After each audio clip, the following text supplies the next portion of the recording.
Eto mga par, time out muna tayo sa pag-operate ng equipment. Magluto muna tayo ng kuan.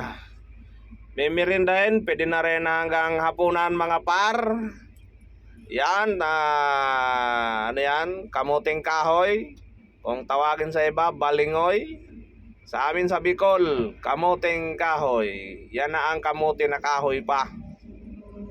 Yan ang mga par. Yan mga par, kuha naman yan, kulitis. Masarap yan mga par. Dito para sa tinatrabawan ko, dito ko natututong kumain ng mga kanin ng mga Ilocano.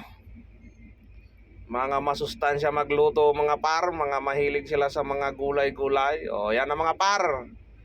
Niluluto na mga par. At yan na para magiging merindahan pag nagkamali. Hanggang hapunan na yan mga par. Sarap na. Ayan ang mga par. Nabawasan ko lang mga par ng ano yan, ng sabaw. Sobrang dami. Napadami mga par. Mas maigi na yan mga par kaysa kulang. Tapos pag natutong ay hilaw naman.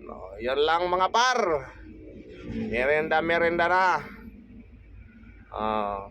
Shout out dyan sa mga magbubukid.